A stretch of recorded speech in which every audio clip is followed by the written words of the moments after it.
এমন সুন্দর একটা পাখির ডাকের ভোরবেলা আমি রোজ পাই।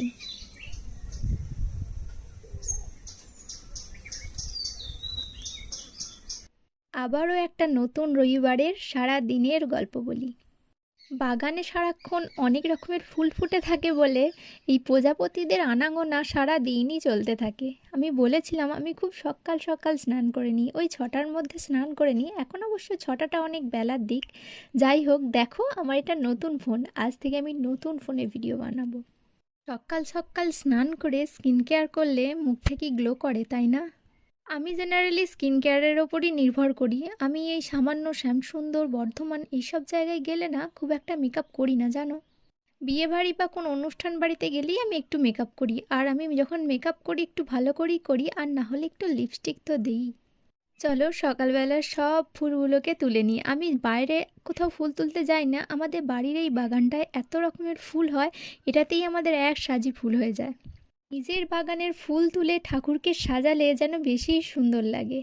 তখন ওই 6:44-এর মতো বাজছে। চলো পর আজকে রবিবার ছিল, তো সেই জন্য বাজার করে এনেছিল, সেই বাজারগুলো সব গুছিয়ে নিলাম।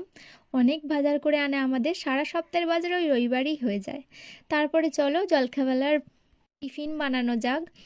আমাদের টিফিনে তো সেরকম কিছু খায় না, বলে দিচ্ছি। সকালবেলার দিকে আমাদের একটু ওই দই চিড়ে আর না হলে ওটস এসবই খায়।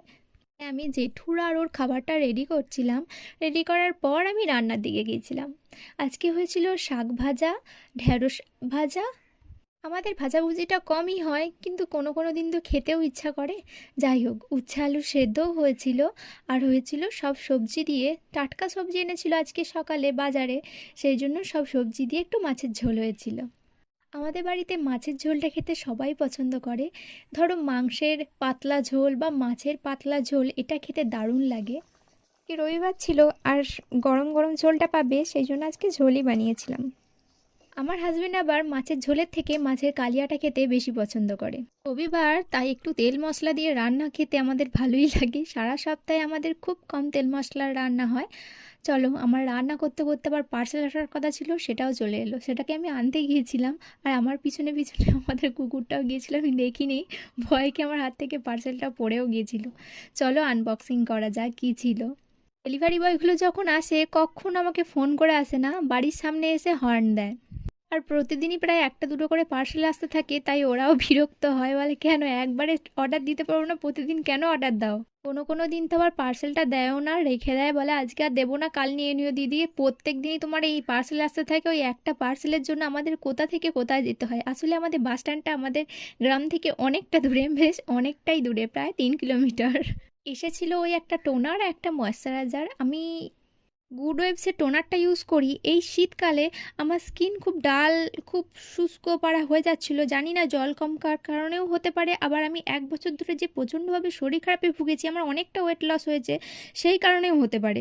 এখন অন্য কিছু ট্রাই করব বলে আমি সার্চ করে দেখছিলাম, তখন কেয়াসেটের এই টোনারটার সাথে দেখলাম এসেন্সিয়াল অয়েল ইউজ করা আছে, যেটা ড্রাই স্কিনের জন্য খুব ভালো। তাই আমি এটা নিয়েছিলাম। আমার একটা বটল পুরো শেষের দিকে, তাই আমি একটা অন্য কিছু ট্রাই করবো বলে নিয়েছিলাম। আগে গ্রিন কোকোনাটটা নিয়েছিলাম, এখন ল্যাভেন্ডারটা নিয়েছি, দেখি কেমন হয়।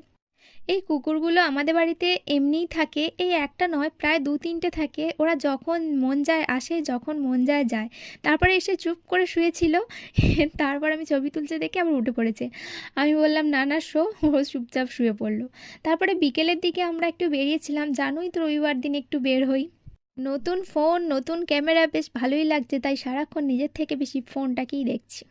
চলো বেরিয়ে পড়ি। আমার হাজব্যান্ড রেডি হয়ে গেলে আবার ও দাঁড়াতে চায় না, তাই জন্য আগে আমি রেডি হই, তারপর বলি ওকে রেডি হতে, না হলে খুব তাড়া দেয়, আমার ভালো লাগে না।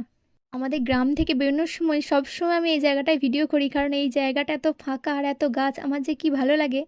আমার হাজব্যান্ড আবার এইসব ভিডিও করা পছন্দ করে না, বারবার করে বলে দেয় কোনো ছ্যাবলামি জিনিস যেন না হয়, আমার একদম ভালো লাগে না। আসলে আমার ভিডিও করতেই ভালো লাগে, আর এই মনিটাইজেশন পাওয়ার পর থেকে তো আরোই ভালো লাগছে। জানি খুব অল্প অল্প টাকা ঢোকে, কিন্তু ঢুকছে তো, এটাতে দেখেই খুব ভালো লাগছে।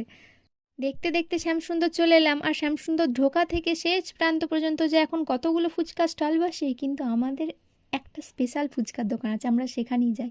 সেখানে খুব সুন্দর বানায়। ওই যেখান থেকে আমরা চপ নিই তার পাশেই ও বসে। এই কাকুটা নতুন বসছে, কিন্তু বেশ ভালো বানায়। আমরা গিয়ে দেখলাম সেই মাত্রই মাখতে শুরু করেছে, সেই নতুন আমরাই বোধহয় ১-২ জন হব। আমি না ফুচকা খাবো খাবো করি, আমার খেতে খুব ভালো লাগে, আমি সারাক্ষণ ফুচকা খেয়ে থাকতে পারবো, কিন্তু ওই একবারে না অত টাকার ফুচকা আমি খেতে পারি না। সবাই যেমন খায় ৫০ টাকা ৬০ টাকার, কী করে খায় আমি জানি না, আমি পারি না। আমি ১০ টাকা ১৫ টাকা, খুব বেশি হলে ২০ টাকার, ওখানেই আমার শেষ। আমার হাজব্যান্ড প্রতিবার আমার খাবার পর খেয়েই যাবে, আর আমার হাজব্যান্ড আমার খাবার পরও প্রতিবার খাবে। তারপরে ডিম নিতে হতো, আমরা ব্যাগ নিয়ে যেতে ভুলে গেছিলাম, তাই আমি হাতে করে আসার সময় ওই এক ট্রে ডিম, আম কিনেছিলাম, লিচু কিনেছিলাম, চপ কিনেছিলাম, মিষ্টি কিনেছিলাম, এই এত কিছু আমি হাতে করে বয়ে বয়ে এনেছি।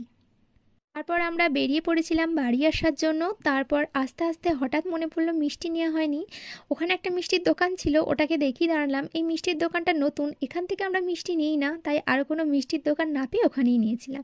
তারপর এসে মুড়ি টুড়ি খেয়ে আমি বৌদিদের বাড়ি গিয়েছিলাম। আজকে আসলে আমার ভাইজির জন্মদিন, সেই জন্য কেক বানাতে।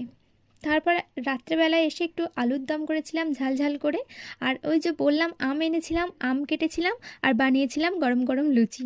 রাত্রে ডিনার কমপ্লিট।